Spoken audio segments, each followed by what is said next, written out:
How complete Optimus foi. Violence lockdown. His last words say, I'm cook.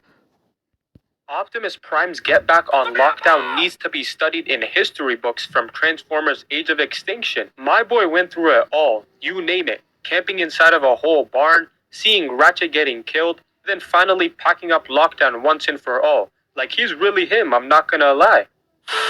So my dog Optimus was pulling out the hardest IG captions talking about, if we don't help humanity, they are doomed, and so are we. And this is where the Autobots started the revenge arc. And it's about time they started locking in. It's always when the Earth is on the verge of being wiped out, the Autobots show up.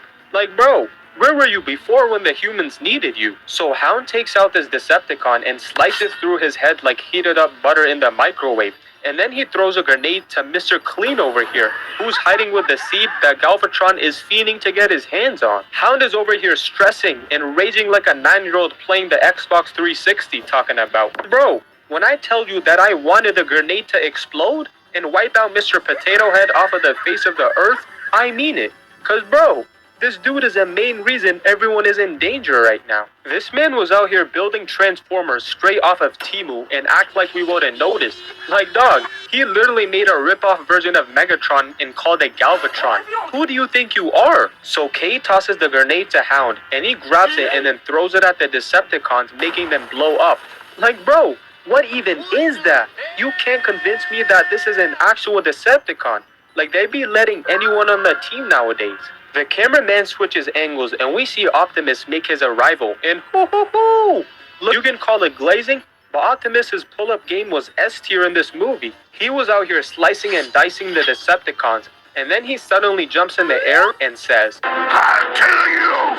And then he splits this man's entire body apart, then makes the other Decepticon get eaten by the Dinobot. Like I've actually never seen Optimus Prime being this pissed off. Cause he had no remorse for the Decepticons, straight burning them alive. He was out here boosting his KD ratio. And Optimus Prime really had to carry a group of random Decepticons on his back, except for Bumblebee of course. Like bro, what even is this Cleveland Cavaliers roster? I'm surprised Optimus didn't just abandon the Autobots cause of how trash the team was. So Ratchet throws a grenade and I was not familiar with his game, because he literally takes off this man's entire head with one grenade, and then smacks the other one like a son being whooped for not going to bed early. Gelp. What? Cause he knows that the Decepticons are straight frauds. Dude garbage. The Decepticons were getting wiped out by the second. Had my boy Galvatron fighting a 30 versus 1. So then Hound lands eyes. Like bro, who programmed these Decepticons? Like they don't even know how to fight properly. I know Megatron was tight in the grave after seeing these bootleg Decepticons take his place and put up Tony Snell numbers. And when I saw that, I was like, what? How is that even possible? But anywho, look at this clean slow motion frame that Michael Bay produced. I know he was hyped in the studio after coming up with this one. And the cameraman better get a raise, cause at least he did a better job filming than the previous films. Like bro, I couldn't even see a single thing. The camera was Decepticon lands a clean 2-piece combo on Bumblebee, looking like Mike Tyson with an uppercut. But then B is like, wait now, hold a minute, and had to remind himself that the fate of the universe is on the line right now. Now it's time to talk about the real fight which you guys have all been waiting for, so let's get into it.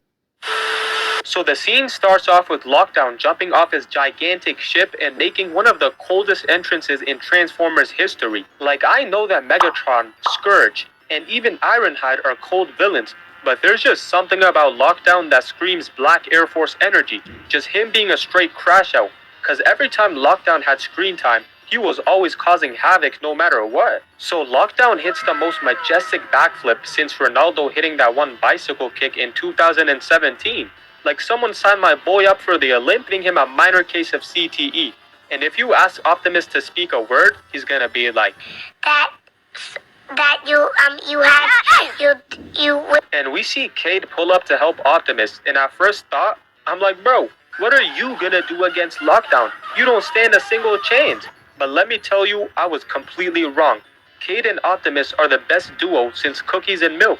They were straight cooking in this fight. So Optimus and Lockdown clash weapons, but then Optimus smacks him with his shield, making Lockdown go back into 2016 and hit the dab.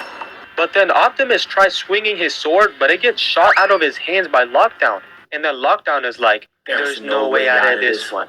You're dead. Because he knows that Optimus Prime cannot throw hands to save his life. Lockdown realizes that Optimus without the sword is as useless as Skips and Mudflap. So he's like, oh yeah, it's free eats out here. And Lockdown just gets the straight working. Optimus tries taking Lockdown's head off with his shield, but he says weave, and then counters with a clean 360 karate kick straight to the face. They had my boy Optimus on all fours yelling in pure agony. And I'm not even gonna lie, Lockdown was the real deal back in 2014. He was standing on straight business against the Autobots. So Lockdown hits Optimus in the cranium, then elbows him in the neck. And this man jumps over his body and twists Prime's entire arm around. Oh nah, I'm surprised he didn't end up like this after getting his arm bent like that. Lockdown kicks Optimus to the wall. Like bro, he was straight up little broing Optimus like he owed him lunch money or something. And hey, to be honest, Lockdown might be stronger than Megatron. Number one Glazer who arrives to the scene. So Unk starts talking about, it takes patience to make a man, the patience to watch, and to protect our country quietly. Hey, I don't even know what that means, but you are not Optimus with the quotes. You need to stop it and get some help. Someone pass this man his pills, because he clearly needs them. My guy is straight tweaking, red eyes and everything. Like it's about time Optimus finally did something, bro. Lockdown tries grabbing Prime's leg, but he says weave and jumps right over it. And you could actually tell Optimus was tired of this, and he does something we've never seen Optimus do before. This dude Optimus literally shoots Unk and sends him to the grave. Like bro, that's the first time I've actually seen Optimus ever kill a human. But Optimus was not paying attention. Lockdown is a complete menace because he kicks Optimus like a soccer ball, but he's not finished. And the thing is, the only way Optimus could ever hang with Lockdown was if he called in Bumblebee and Cade to come jump this man like the Avengers on Thanos. And I know Lockdown is on low stamina right now, cause first he had to fight Optimus, but now Bumblebee. Like dang, give him a break. Making him fall to the ground. Dog, Bumblebee actually has no back. Because bro tries the same move that he literally just used. Like that's not gonna work. Just straight up disrespecting Bumblebee. Meanwhile, we see Sam Witwicky off of Wish help out Optimus and take the sword out of his chest. So basically the movie ends with sending him to be met up with Megatron. I guess Optimus is still him.